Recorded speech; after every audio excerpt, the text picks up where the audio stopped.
ঈদের টানা ছুটিতে বান্দরবানে বেড়েছে পর্যটক সমাগম। এই বিষয়ে আরো জানাতে যোগ দিচ্ছেন আমাদের সহকর্মী মংখিং মার্মা। মংখিং, পর্যটকরা পাহাড়ের সৌন্দর্য দেখে কি বলছেন, আর এই এইবার ঈদের ছুটিতে পর্যটকদের জন্য বিশেষ কি কি সুবিধা রয়েছে?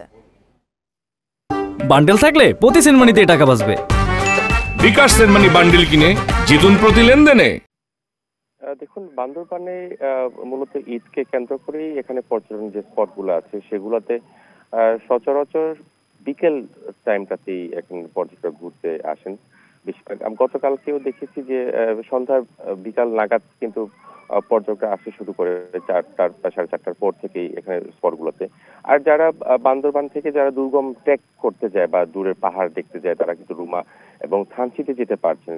আর এই কারণে যেতে পারছেন যে গত 6 তারিখ থেকে বান্দরবানে যে রুমা এবং থানচিতে যে নিষেধাজ্ঞা ছিল সেটি কিন্তু তুলে নেওয়া হয়েছে জেলা প্রশাসনের পক্ষ থেকে, এবং সেখানে সেনাবাহিনী এবং স্থানীয় প্রশাসনের সাথে সমন্বয় করে কিন্তু এই উদ্যোগটি নেওয়া হয়েছে।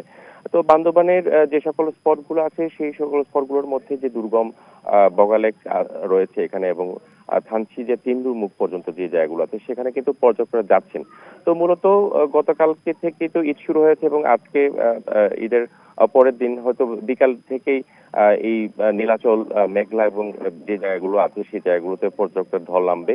এবং এখানে যে সকল পর্যটক যারা আসবেন তাদেরকে জেলা প্রশাসনের পক্ষ থেকে, জেলা প্রশাসনের কথা বলেছি, তিনি জানিয়েছেন যে এখানে টুরিস্ট পুলিশের পাশাপাশি পর্যটকদের সর্বাত্মক যে নিরাপত্তা সেটি কিন্তু জোরদার করা হয়েছে। এখানে সেনাবাহিনী থেকে শুরু করে টুরিস্ট পুলিশ এবং স্থানীয় প্রশাসন কাজ করে যাচ্ছেন, এবং তাদের ঘোরাঘুরির যাতে কোনো ধরনের বিঘ্নিত না হয় সেটি কি তারা বলছেন। আরেকটি বিষয় জানি না যে হোটেল মোটেল মালিক সমিতির পক্ষ থেকে তারা যে এই সকল ঈদের সময় যে ছুটির যে বিষয়গুলো, যে সুবিধা যেগুলো আছে সেগুলোর মধ্যে বিভিন্ন ধরনের হোটেলে কিন্তু তাদেরকে প্যাকেজ সিস্টেম করেছে। তারা হয়তো সেখানে কিছু ছাড় দিয়ে কিন্তু পর্যটকদেরকে তারা আকৃষ্ট করার চেষ্টা করছেন। হয়তো আগামীকালকে থেকে আরো পর্যটকের ঢল বাড়বে এবং বান্দরবানের যে সকল টুরিস্ট স্পট রয়েছে সেই স্পটগুলোতে আরো পর্যটকদের সমাগম হবে বলে ধারণা। এই হচ্ছে আমার কাছে বান্দরবানের সর্বশেষ তথ্য।